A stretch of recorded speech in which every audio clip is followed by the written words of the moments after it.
ക്രിസ്തുയേശുവിൻ നാമത്തിൽ നിങ്ങൾക്ക് ഏവർക്കും സ്നേഹവന്ദനം. വീണ്ടും ഈ മീഡിയയിൽ കൂടെ നിങ്ങളോട് ദൈവത്തിൻ്റെ വചനം സംസാരിക്കുവാനായിട്ട് ലഭിച്ചിരിക്കുന്ന അവസരം വലിയ ഭാഗ്യമായി കരുതുന്നു.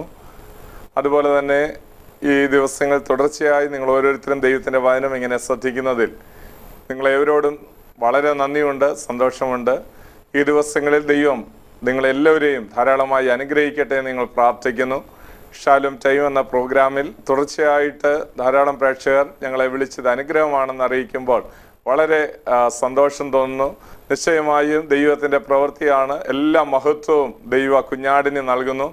ഈ നാളുകളിൽ ദൈവസഭ എന്നുള്ള വിഷയത്തിൽ നമ്മൾ പല കാര്യങ്ങൾ ചിന്തിച്ചു വന്നു. കഴിഞ്ഞ പ്രാവശ്യത്തെ ആ എപ്പിസോഡിൽ നമ്മൾ ചിന്തിച്ച് നിർത്തിയ വിഷയം നിങ്ങൾക്ക് ഓർമ്മയുണ്ടായിരിക്കും. ദൈവരാജ്യം അഥവാ അത് ദൈവസഭയാണെന്ന് മത്തായിയുടെ സുവിശേഷം 13-ാം അധ്യായത്തിൻ്റെ 7 ഉപമകളിൽ കൂടെ കർത്താവ് അത് വ്യക്തമാക്കിയിരിക്കുന്നു. നമ്മൾ കർത്താവ് പറഞ്ഞ ആ ഉപമകളെല്ലാം ശ്രദ്ധിച്ചാൽ വെളിപ്പാട് പുസ്തകത്തിലെ 7 സഭകൾ പറഞ്ഞിരിക്കുന്നുണ്ട്. ആ 7 സഭകളെ പോലെ തന്നെ ഓരോരോ കാലഘട്ടങ്ങളിലുള്ള സഭകളായിട്ട് നമുക്ക് അതിനെ പഠിക്കുവാനായിട്ട് കഴിയും. അങ്ങനെയാണെങ്കിൽ ഈ 7 സ്വഭാവങ്ങൾ നമുക്ക് ഈ ഉപമകളിലും പ്രകടമായി കാണുവാനായിട്ട് കഴിയും എന്ന് നമുക്ക് ശ്രദ്ധിക്കാവുന്ന ഒരു വസ്തുതയാണ്. നമ്മൾ ഈ അധ്യായം വായിക്കുമ്പോൾ രണ്ടാമതായിട്ട് പറഞ്ഞിരിക്കുന്ന ഉപമയിലേക്ക് നിങ്ങളുടെ ശ്രദ്ധയെ ദൈവസഭയോടുള്ള ബന്ധത്തിൽ കൊണ്ടുപോകാൻ അത്രയും ഞാൻ ആഗ്രഹിക്കുന്നത്.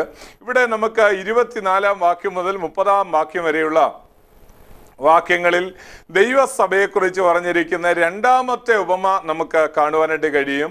അത് കർത്താവ് ഈ 7 ഉപമ പറയുമ്പോൾ 4 ഉപമകൾ ഒരു പ്രത്യേക നിലയിൽ ലോകത്തോട് പറയുന്നു. എന്നാൽ അതിൻ്റെ വാക്യങ്ങൾ ശ്രദ്ധിച്ച് നാം പരിശോധിക്കുമ്പോൾ ലോകത്തോട് പറയുന്ന കാര്യങ്ങളല്ല, ശിഷ്യന്മാരോട് 3 ഉപമകൾ പറയുന്നു. അങ്ങനെ 7 ഉപമകൾ നമുക്കതിനകത്ത് കാണുവാൻ കഴിയുന്നു.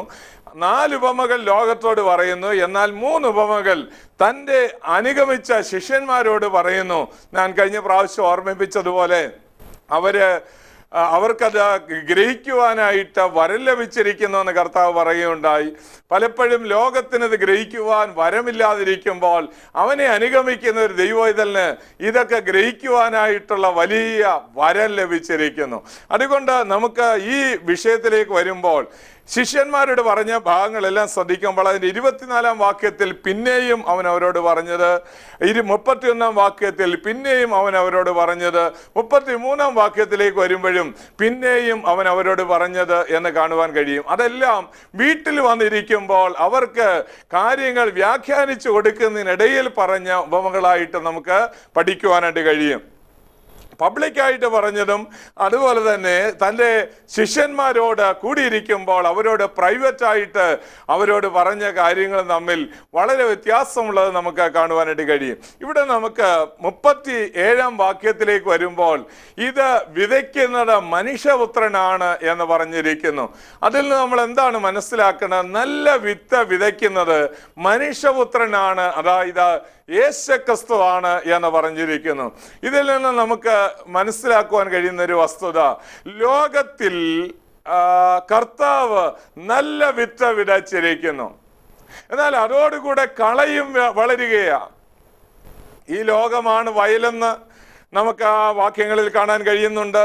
നല്ല വിത്ത് എന്താണ് എന്ന് കർത്താവ് തന്നെ വ്യാഖ്യാനിച്ചു കൊടുത്തു. അത് രാജ്യത്തിൻ്റെ പുത്രന്മാർ അഥവാ ദൈവസഭയിലെ മക്കളാണ്. ലോകത്തിലെ ഉപ്പ് ആകുന്ന അല്ലെങ്കിൽ ലോകത്തിന് വെളിച്ചമാകുന്ന ദൈവരാജ്യത്തിലെ ദൈവസഭയിലെ അംഗങ്ങളാകുന്ന ഓരോ വിശ്വാസികളാണ് എന്ന കർത്താവ് പറഞ്ഞു. അത് രാജ്യത്തിൻ്റെ പുത്രന്മാരാണ് എന്ന് പറഞ്ഞിരിക്കുന്നു.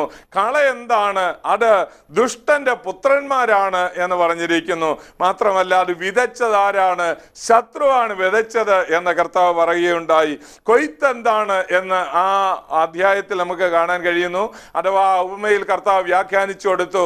അത് കൊയ്ത്തെന്ന് പറയുന്നത് ലോകത്തിൻ്റെ അവസാനമാണ് എന്ന് പറഞ്ഞിരിക്കുന്നു. മാത്രമല്ല കൊയ്ത്തുകാരായിരിക്കും, ദൂതന്മാരാണ് എന്ന് പറഞ്ഞിരിക്കും. ഇങ്ങനെ 7 കാര്യങ്ങൾ നമുക്ക് അവിടെ നിന്ന് പഠിക്കുവാനായിട്ട് കഴിയും.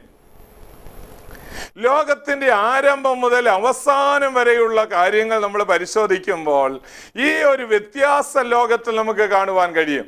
ലോകത്തിൽ രണ്ട് കൂട്ടം ആളുകളെ ദൈവത്തിനുള്ളൂ. ഒന്ന് ദൈവത്തിൻ്റെ പുത്രന്മാർ, രണ്ട് ശത്രു വിതച്ചിരിക്കുന്ന കളയാകുന്ന ശത്രുവിൻ്റെ പുത്രന്മാർ അഥവാ പിശാചിൻ്റെ മക്കൾ.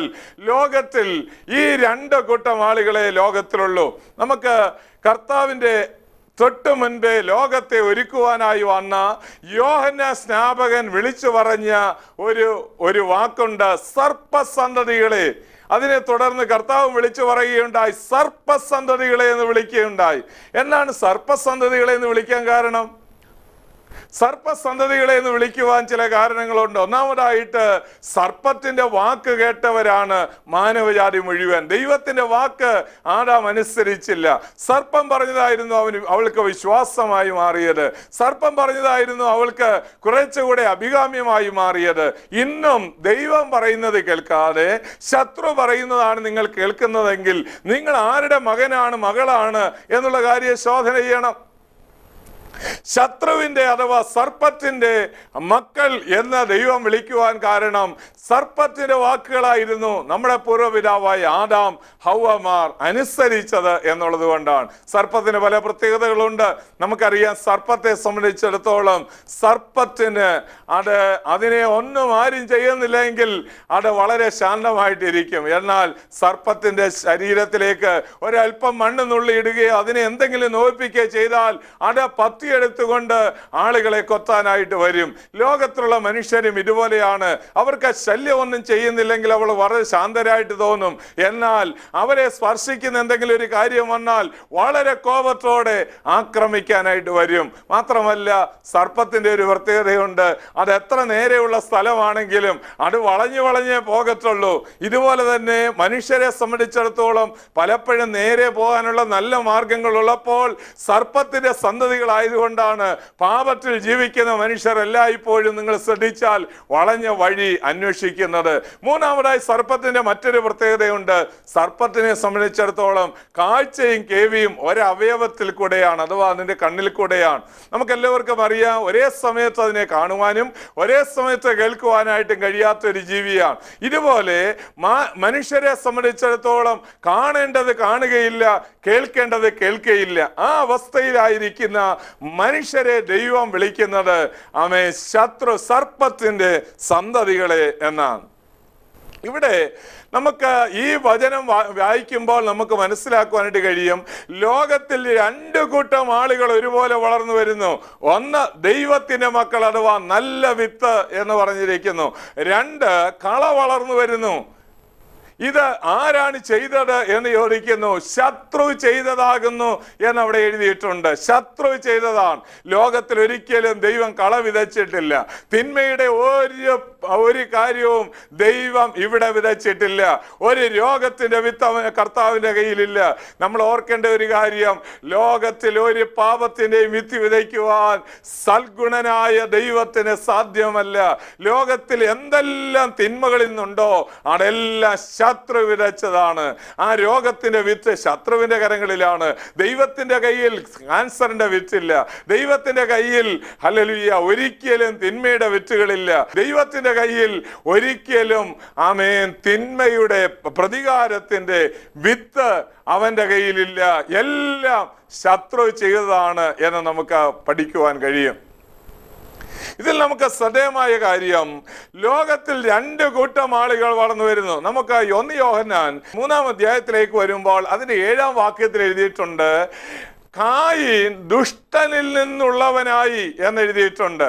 അപ്പോൾ ദുഷ്ടനിൽ നിന്ന് ഒരു ജനനം അവന്റെ ഉള്ളിൽ സംഭവിച്ചിരിക്കുന്നു. എന്നാൽ ദൈവത്തിൽ നിന്നൊരു ജനനം ദൈവത്തിൽ ഉണ്ടാകുമ്പോൾ ശത്രുവാകുന്ന സാത്താൻ വിതച്ച വിത്ത് വളർന്ന് അവനിൽ നിന്നൊരു ജനനം ഇതാ കായീനിലുണ്ടായിരിക്കുന്നു.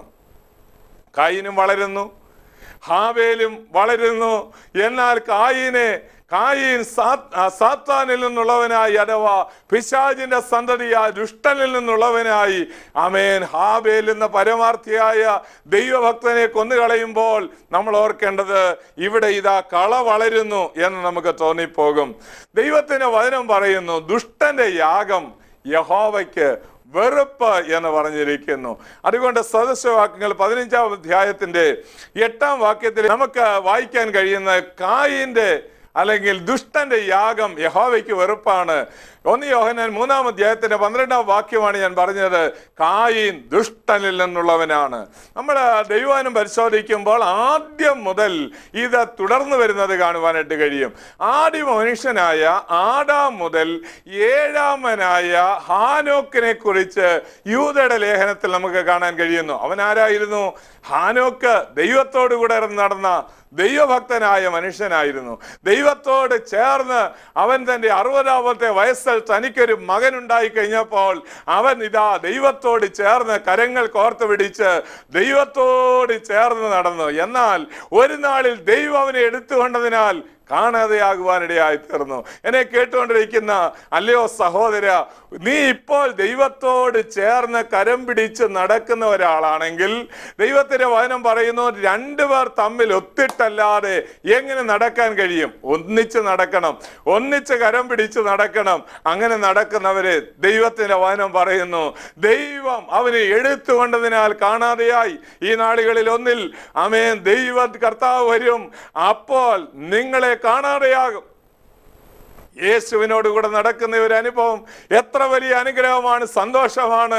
യേശുവിനോട് ചേർന്ന് നടക്കുന്ന എല്ലാവരും അവന്റെ മടങ്ങി വരുമെങ്കിൽ എടുക്കപ്പെടുവാനിടയായി തീരും. അതുകൊണ്ട് ആദാം മുതൽ 7-ാമനായ ഹാനോക്ക് വരെയുള്ള അത്രയും കാലത്തെ ജീവിതത്തിനിടയിൽ 2 കൂട്ടം ആളുകളെ നമുക്ക് കാണുവാൻ കഴിയും. ആദാം മുതൽ 7-ാമനായ ഒരു ഹാനോക്കിനെ നമ്മൾ ഇവിടെ കണ്ടപ്പോൾ ആദാം മുതൽ 7-ാമനായ വേറെ ആളിനെ തിരുവചനത്തിൽ പരിചയപ്പെടുത്തുന്നു. അത് മറ്റാരുമല്ല, ലാമേക്ക് എന്ന് പറയുന്ന കായീന്റെ സന്തതി പരമ്പരയിലുള്ളയാളാണ്. മറ്റേത് ശേത്തിന്റെ വംശപാരമ്പര്യത്തിൽ വരുന്നെങ്കിൽ ഇവിടെ ഇതാ ദുഷ്ടന്റെ പാരമ്പര്യത്തിൽ ഒരാൾ വരുന്നു. അവന് ലാമേക്ക് എന്നാണ് പേര് പറയുന്നത്. അവന് നമുക്കറിയാം കായീന് നോദ് ദേശത്ത് എന്ന് പാർക്കാനിടയായി തീർന്നു. കിഴക്കോട്ടാണ് അവൻ യാത്ര ചെയ്തത്. കിഴക്കോട്ട് യാത്ര ചെയ്ത് ദൈവത്തിൽ നിന്ന് അകന്ന് പോയവരെല്ലാം കിഴക്കോട്ടാണ് യാത്ര ചെയ്തത്. കിഴക്കോട്ട് യാത്ര ചെയ്ത് നിന്ന് കായീൻ നോദ് ദേശത്ത് നിന്ന് പാർക്കാനിടയായി തീർന്നു. അവിടെ വെച്ചുണ്ടായ സന്തതി പരമ്പരകളിൽ 7-ാമനായ 7-ാം തലമുറയിൽ വരുമ്പോൾ ഒരു ലാമേക്ക് വരുന്നു. ലാമേക്ക് ആരായിരുന്നു? ലാമേക്കാണ് ദൈവവചന പ്രകാരം ആദ്യമായി ബഹുഭാര്യത്വം സ്വീകരിച്ച വ്യക്തി. ഇതിൽ നമ്മൾ ഒരു കാര്യം പഠിക്കുക. ഒരു ഭാഗത്ത് ദൈവഭക്തനായ ഹാനോക്ക് ജീവിച്ച് നല്ല വിത്തായിട്ട് അവൻ വളർന്ന് ഫലം കായ്ച്ചുകൊണ്ടിരിക്കുമ്പോൾ ഇവിടെ ഇതാ കായീൻ ദുഷ്ടനിൽ നിന്നുള്ളവനായി അവന്റെ തലമുറയിലുള്ള ആളുകൾ എല്ലാവരും ദുഷ്ടന്മാരായി വളരുകയാണ്. നിങ്ങൾ ചിന്തിച്ചു നോക്കുക. ലാമേക്കിന് ഇവിടെ പരിചയപ്പെടുത്തുമ്പോൾ അവന്റെ 3 സന്തതികളെ കുറിച്ച് പരിചയപ്പെടുത്തിയിട്ടുണ്ട്. അവരാരും മോശക്കാരല്ലായിരുന്നു, അവരെല്ലാവരും വലിയവരായിരുന്നു, അവരെല്ലാവരും ഉന്നതരായി മാറിയവരായിരുന്നു. 3 വിഭാഗങ്ങളിൽ എക്സലന്റ് എന്ന് നമുക്ക് വിശേഷിപ്പിക്കാവുന്ന 3 സന്താനങ്ങളെ കുറിച്ച് അവിടെ പ്രതിപാദിച്ചിട്ടുണ്ട്. ഇവിടെ നമുക്ക് പഠിക്കാൻ കഴിയുന്ന വസ്തുത, കായീൻ ഒരു ഭാഗത്ത് ഇതാ വളർന്ന് ലൗകികമായി വളർന്ന് ഉന്നതനായി മാറുമ്പോൾ അതുപോലെ തന്നെ ഹാനോക്ക് ദൈവഭക്തനായി ദൈവത്തോടു കൂടെ നടക്കുന്ന തലമുറയിൽ അവൻ ജീവിക്കുന്നു. അവന്റെ തലമുറയിൽ നിന്ന് ദൈവം ഒരു നോഹയെ എഴുന്നേൽപ്പിക്കുന്നു. അവന്റെ തലമുറയിൽ നിന്ന് അനുഗ്രഹിക്കപ്പെട്ട ദൈവദാസന്മാരെ ദൈവഭക്തന്മാരെ എഴുന്നേൽപ്പിക്കുന്നു. ലോകത്തിന്റെ അന്ത്യം വരെയുള്ള കാലഘട്ടങ്ങളിൽ അവരെ കാണുകയും ചെയ്യും. ഞാൻ പറഞ്ഞു വന്നതിന്റെ താല്പര്യം, ദൈവത്തിൻ്റെ ആ വചനപ്രകാരം ദൈവസഭയിൽ അഥവാ ലോകവും ദൈവസഭയൊന്നും തമ്മിൽ വലിയ വ്യത്യാസം നമുക്ക് കർത്താവ് പറഞ്ഞതിൽ നിന്ന് കാണുവാനായിട്ട് കഴിയും. ലാമേക്ക് എന്താണ് പറയുന്നത്? കായീന് വേണ്ടി 7 ഇരട്ടി പകരം ചെയ്യും എന്ന് പറഞ്ഞെങ്കിൽ 77 ഇരട്ടി പകരം ചെയ്യുമെന്ന് പറഞ്ഞുകൊണ്ടാണ് ലാമേക്ക് രംഗപ്രവേശനം ചെയ്യുന്നത്. നമ്മളിവിടെ ശ്രദ്ധിക്കേണ്ട ഒരു കാര്യം, ഇങ്ങനെ പകരം വീട്ടുകയും പ്രതികാരം ചെയ്യുകയും ചെയ്യുന്ന ഒരാത്മാവോടെ അവർ ജീവിക്കുകയാണ് ഇവിടെ ചെയ്യുന്നത്.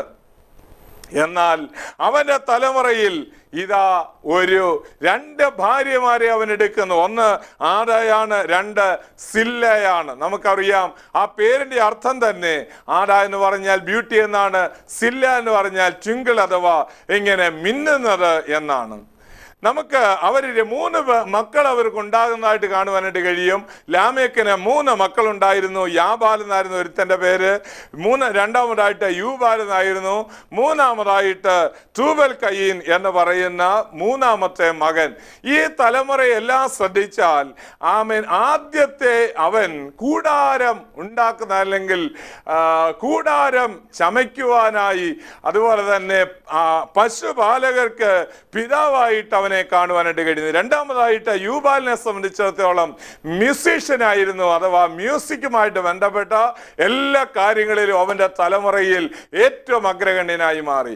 മൂന്നാമതായിട്ട് നമുക്ക് കാണാൻ കഴിയുന്നത് തൂബൽ കയീനാണ്. അവനായിരുന്നു ആയുധങ്ങൾ ഉണ്ടാക്കുവാൻ ഏറ്റവും വലിയ മിടുക്കനായി അന്നത്തെ കാലത്ത് ഉണ്ടായിരുന്നത്. ഇങ്ങനെയുള്ള ലൗകികമായിട്ടുള്ള കാര്യങ്ങളെല്ലാം ഇവിടെ ഉന്നതി പ്രാപിച്ചുകൊണ്ടിരിക്കുമ്പോൾ ദൈവത്തിന്റെ വചനം ആ തലമുറയിൽ ജീവിച്ച ഹാനോക്ക് പ്രവചിച്ചു പറഞ്ഞ ഒരു കാര്യം യൂദ രേഖപ്പെടുത്തിയിരിക്കുന്നു. എന്താണ് പറഞ്ഞത്? തൻ്റെ ഭക്തികെട്ടവരായ ആളുകൾ തൻ്റെ നേരെ പറഞ്ഞ സകല ദൂഷണത്തിനും ദൈവത്തിന് വിരോധമായി പറഞ്ഞതിനെല്ലാം ദൈവം ന്യായം വിധിക്കുവാനായി 1000 വിശുദ്ധന്മാരുമായി കർത്താവ് വരുന്നു എന്നവിടെ കാണുവാൻ കഴിയുന്നു. ഇവിടെ നമുക്ക് പഠിക്കാൻ കഴിയുന്ന ഒരു വസ്തുത, ലോകത്തിന്റെ ആരംഭം മുതൽ ഇന്നയോളം കളയും വളരുന്നുണ്ട്, അതുപോലെ തന്നെ ദൈവത്തിന്റെ സഭയും ഇവിടെ വളരുന്നു. നല്ല മുത്ത് രാജ്യത്തിന്റെ പുത്രന്മാരാണ് എന്ന് ഇവിടെ പ്രതിപാദിച്ചിരിക്കുന്നു. അതുകൊണ്ട് നമ്മൾ ഈ നാളുകളിൽ നമുക്ക് നമ്മെ തന്നെ ശോധന ചെയ്യാം. ദൈവത്തിൻ്റെ സഭയിൽ നാം വരുമ്പോൾ നമ്മൾ എങ്ങനെയുള്ളവരാണ്? നല്ല വിത്താണോ, അതോ ലോകത്തോടുകൂടെയുള്ള കളയാണോ? കള വിതച്ചത് ശത്രുവാണ് എന്ന് പറഞ്ഞിരിക്കുന്നു. എന്നാൽ ഇവിടെ നമുക്ക് കാണാൻ കഴിയുന്നത് കൊയ്ത്ത് എന്ന് പറയുന്നത് ലോകാവസാനം എന്ന് പറഞ്ഞിരിക്കുന്നു. ലോകാവസാനത്തിൽ എന്ത് സംഭവിക്കും? ദൂതന്മാരിറങ്ങി എല്ലാം കൊയ്ത് കൂട്ടിവെക്കുന്ന, അത് കെട്ടുകളായി കെട്ടുന്ന ഒരു നാളുണ്ട്. ദൈവത്തിന്റെ വചനം പറയുന്നു, അപ്പോസ്തല പ്രവൃത്തികൾ 17-ാം അധ്യായത്തിന് 30-ാം വാക്യത്തിലേക്ക് വരുമ്പോൾ, അറിയായ്മയുടെ കാലങ്ങളെ ലക്ഷ്യമാക്കാതെ ഇപ്പോൾ എല്ലാവരും എല്ലായിടത്തും മാനസാന്തരപ്പെടണമെന്ന് ദൈവം മനുഷ്യനോട് കൽപ്പിക്കുന്നു. എന്നാൽ താൻ നിയമിച്ച പുരുഷൻ മുഖാന്തരം ദൈവം ലോകത്തെ നീതിയോടെ ന്യായം വിധിക്കുവാൻ ഒരു ദിവസത്തെ നിശ്ചയിച്ചിരിക്കുന്നു. ഒരു ദിവസമുണ്ട് പ്രിയമുള്ളവരെ. ആ ദിവസത്തിൽ നിങ്ങളൊരു കളയായിരിക്കണമെന്ന് ദൈവം ആഗ്രഹിക്കാത്തത് കൊണ്ട് നിങ്ങളെ ഈ ശബ്ദം കേൾപ്പിക്കുകയാണ്. മനസ്സാന്തരപ്പെടുക, കർത്താവിലേക്ക് തിരിഞ്ഞു വരിക. യേശു നിങ്ങളുടെ ജീവിതത്തിൽ നല്ല സ്വഭാവത്തിലേക്ക്, നല്ല വിത്തിന്റെ അനുഭവത്തിലേക്ക് നിങ്ങളെ കൊണ്ടുവരും. ദുഷ്ടന്മാരെ അന്ന് കെട്ടുകളായി കെട്ടുന്ന ഒരു ദിവസമുണ്ട് എന്ന ദൈവത്തിന്റെ വചനം പറയുന്നു. ഞാൻ ഒരു കാര്യം വിശ്വസിക്കുന്നു, യേശു പറഞ്ഞത് മുഴുവൻ സത്യമായിരുന്നെങ്കിൽ, യേശു പറഞ്ഞ ഈ കാര്യവും സത്യമായിരിക്കും. യേശു പറഞ്ഞതെല്ലാം സംഭവിച്ചെങ്കിൽ, യേശു പറഞ്ഞതെല്ലാം ഇനി നാളുകളിൽ സംഭവിക്കാൻ പോകുന്നു. അതുകൊണ്ട് നമ്മൾ കളയാണോ നല്ല വിത്താണോ എന്ന് നമുക്ക് ദൈവസഭയിൽ നമുക്ക് നമ്മെ തന്നെ ശോധന ചെയ്യാം. അടുത്തതായിട്ട് കർത്താവ് പറഞ്ഞ ഉപമയാണ് നമുക്കവിടെ കാണാൻ കഴിയുന്നത്. കടുമണിയുടെ സാദൃശ്യത്തിൽ കർത്താവ് ഒരു ഉപമ പറഞ്ഞിരിക്കുന്നു.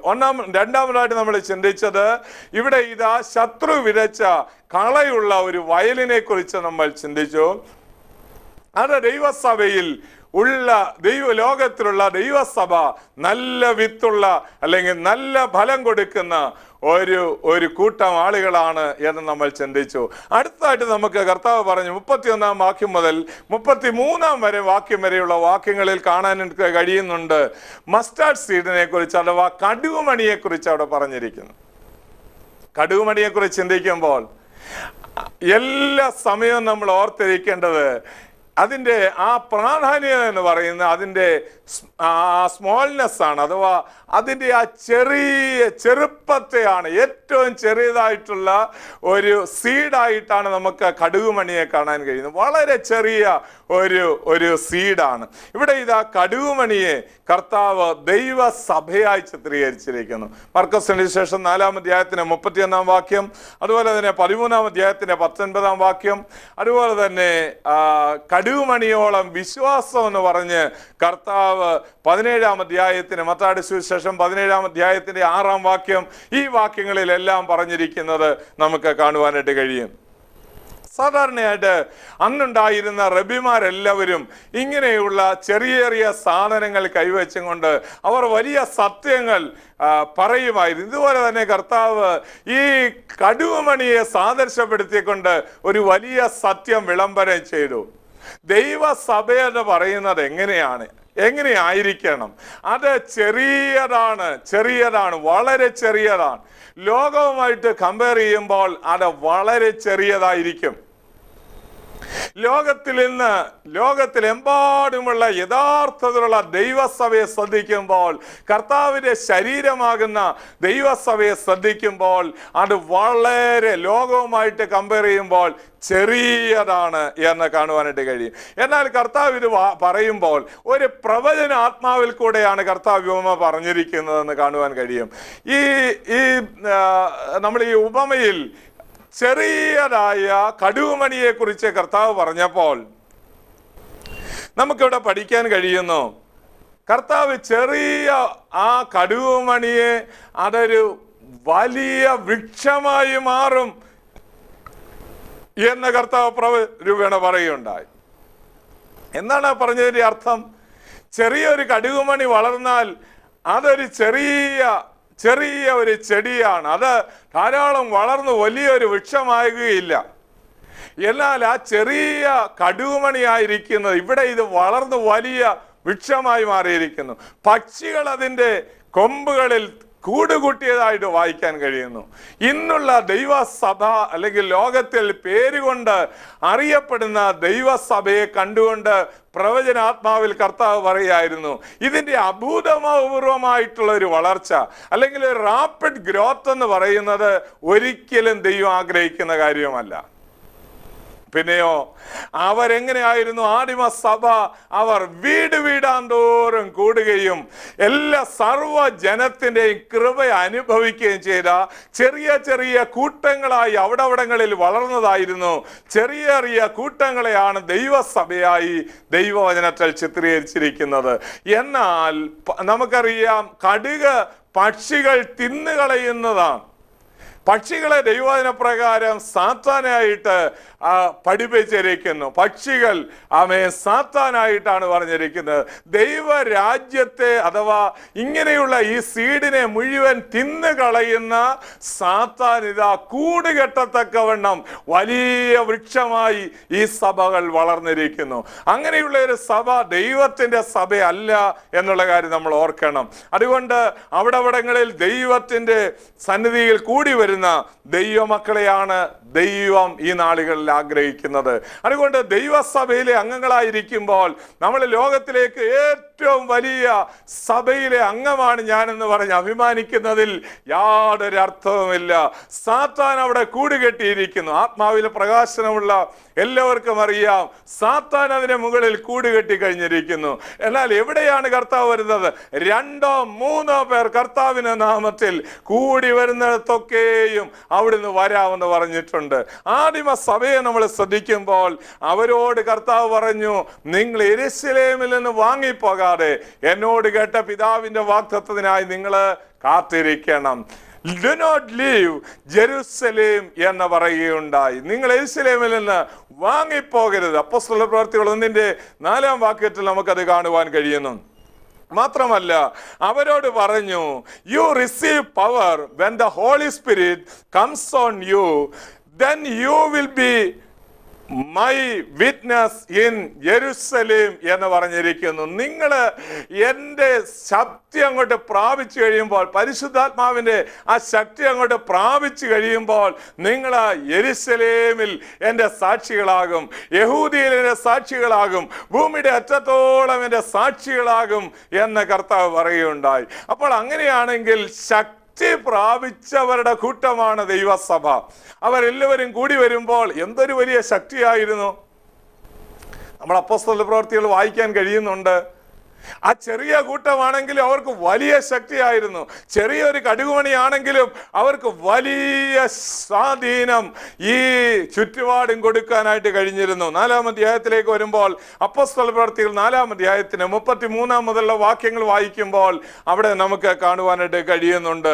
അപ്പോസ്തലന്മാർ മഹാശക്തിയോടെ പ്രവർത്തിച്ചു എന്ന് കാണുവാനായിട്ട് കഴിയുന്നു. അവരുടെ പ്രവർത്തന മണ്ഡലങ്ങൾ വിസ്താരമായി മാറാനിടയാകുകയാണ്. അപ്പോസ്തല പ്രവൃത്തികൾ 8-ാം അധ്യായത്തിലേക്ക് വരുമ്പോൾ അവരുടെ ഇടയിൽ വലിയ പീഡനം വന്നപ്പോൾ ചിതറിപ്പോകുകയുണ്ടായി. 1-ാമത്തെ വാക്യം മുതൽ 4-ാം വാക്യം വരെ വായിക്കുമ്പോൾ അവിടെ ധാരാളം ആളുകൾ ചിതറിപ്പോകാനിടയായി തീർന്നു. അങ്ങനെ ചിതറിപ്പോയവർ അവിടങ്ങളിൽ വചനം പ്രസംഗിച്ചും കൊണ്ട് സഞ്ചരിച്ചതായിട്ട് വായിക്കാൻ കഴിയുന്നു.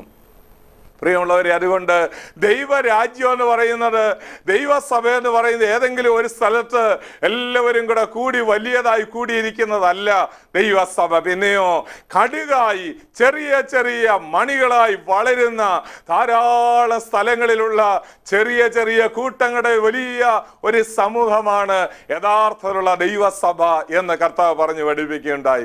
അതുകൊണ്ട് നിങ്ങളുടെ ആ കൂട്ടം വലിയ ഒരു കൂട്ടമായിരിക്കുകയില്ല. തമ്മിൽ കണ്ടാൽ അറിയാത്ത ആളുകളുടെ വലിയൊരു കൂട്ടമല്ല. പിന്നെയോ അന്യോന്യം സ്നേഹിക്കുന്ന ഒരു കുടുംബത്തിലെ അംഗങ്ങളെ പോലെ അന്യോന്യം ഉച്ച സ്നേഹിക്കുന്ന, കരുതുന്ന, പ്രാർത്ഥിക്കുന്ന, ഒരു ഇടയനാൽ നടത്തപ്പെടുന്ന അങ്ങനെയുള്ള സഭകൾ അടുത്തടുത്ത ധാരാളം വന്നുകൊള്ളട്ടെ. സ്തോത്രം. ഈ നാളുകളിൽ ദൈവം നമ്മെക്കുറിച്ച് അത് ആഗ്രഹിക്കുന്നു. കടുകുമണിയെ പോലെയുള്ള ചെറിയ ചെറിയ കൂട്ടങ്ങൾ ധാരാളം സ്ഥലങ്ങൾ വളർന്നു വരുവാൻ ദൈവം നമ്മെക്കുറിച്ച് ആഗ്രഹിക്കുന്നു. ദൈവവചന പ്രകാരം ഒരു കാര്യം നമുക്ക് ശ്രദ്ധേയമാണ്. ഒരിക്കലും ദൈവം നമ്മളെല്ലാവരും കൂടെ ഒരു സ്ഥലത്ത് മാത്രം കൂടി ഇരിക്കുവാൻ ആഗ്രഹിക്കുന്നില്ല. പിന്നെയോ ഇങ്ങനെ ബാബേൽ ഗോപുരം പണിയുവാനായിട്ട് ആഗ്രഹിച്ചവരുടെ ഭാഷകളെ ദൈവം കലക്കി കളഞ്ഞു. കർത്താവിന്റെ ശിഷ്യന്മാർ ഒരു സ്ഥലത്ത് ഒന്നിച്ചു കൂടിയിരുന്നു കൊണ്ട് അവര് അവിടെ ഇരിക്കാൻ ആഗ്രഹിച്ചു. പക്ഷേ ദൈവം അത് അനുവദിച്ചില്ല. അവരെ ചിതറിച്ച ലോകത്തിന്റെ അറ്റത്തോളം ആക്കി. പിശാച് പലപ്പോഴും ചിതറിക്കുന്നെങ്കിൽ അതെല്ലാം ദൈവം നന്മയ്ക്കാക്കി തീർക്കും. നമ്മുടെ ജീവിതം കർത്താവിനായിട്ട് കൊടുക്കാം. ദൈവസഭയിലെ അംഗങ്ങളായി യഥാർത്ഥമുള്ള ദൈവസഭയിലേക്ക് നിങ്ങൾ കടന്നു വരുവാൻ ദൈവം നിങ്ങളെക്കുറിച്ച് ആഗ്രഹിക്കുന്നു. കർത്താവിന്റെ ആത്മാവ് നിങ്ങളെ അതിനായി സഹായിക്കട്ടെ എന്ന് പ്രാർത്ഥിച്ചുകൊണ്ട് ഞാൻ എൻ്റെ വാക്കുകളിൽ നിന്ന് വിരമിക്കുന്നു.